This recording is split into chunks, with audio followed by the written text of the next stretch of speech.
Bigyan ko po kayo ng halimbawa ng nilalaman ng kanilang affidavit at kung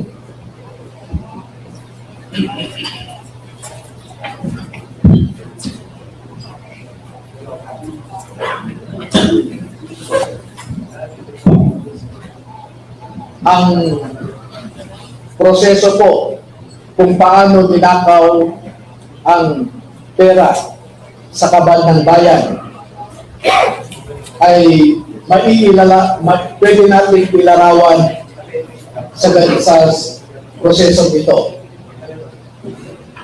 Marami pong contractors sa buong Pilipinas na napromesahan ng proyekto at hindi pa nila nakukuha ang kontrata ay nag-uumpisa na silang mag-remit kay Ginoong Saldico doon sa kanyang bahay sa Valle Verde Phase 6 sa Pasig City.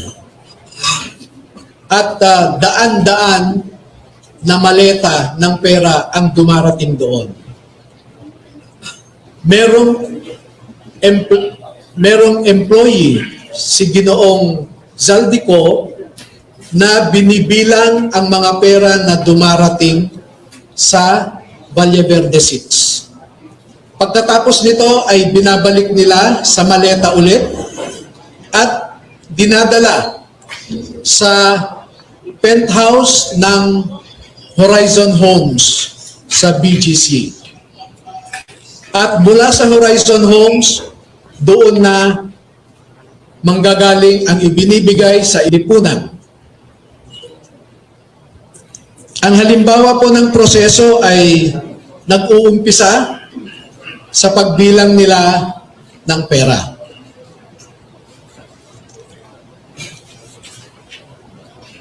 Ang susunod po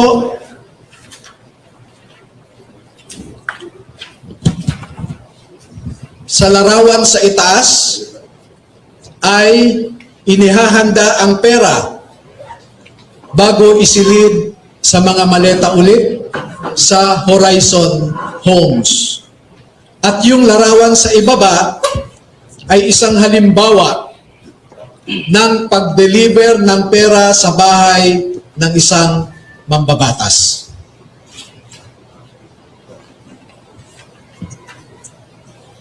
Makikita po ninyo na may nangyari kay Master Sergeant Gutesa.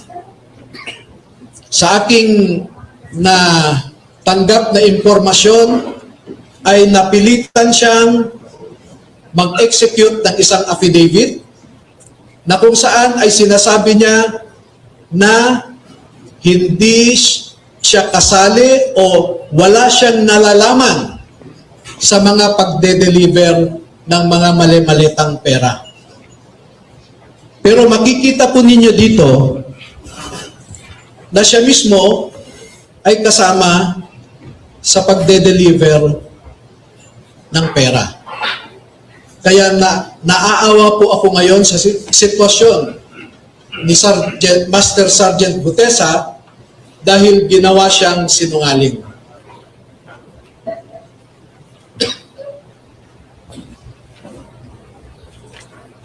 Meron pong iba pang mga larawan na sa tamang forum later ay maglalahad pa kami ng karagdagang mga ebidensya.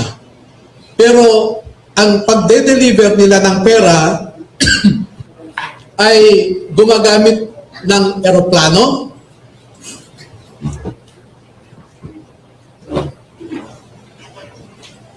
gumagamit din sila ng helicopter,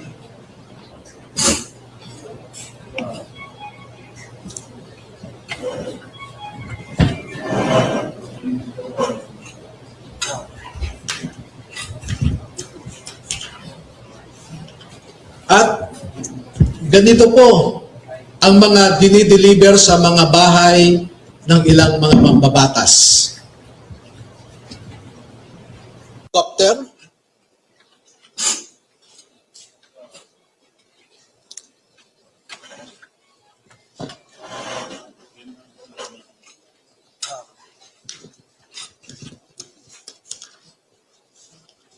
At ganito po ang mga dinideliver sa mga bahay ng ilang mga mambabatas.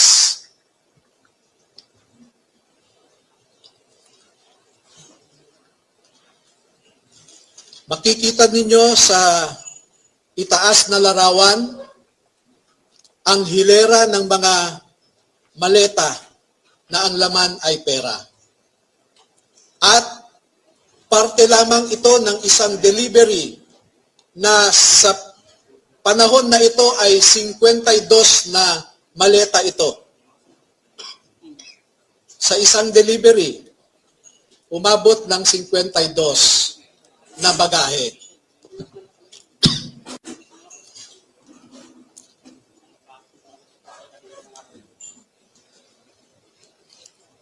Makikita rin po ninyo na ang ating mga ebidensya ay minsan kinukuhanan ang buong bahay ng mambabatas, buong bahay ng mga ilang nasa media,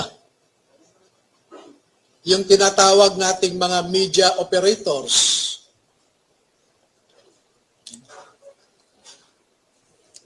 At ganyan po sila mag-deliver. No?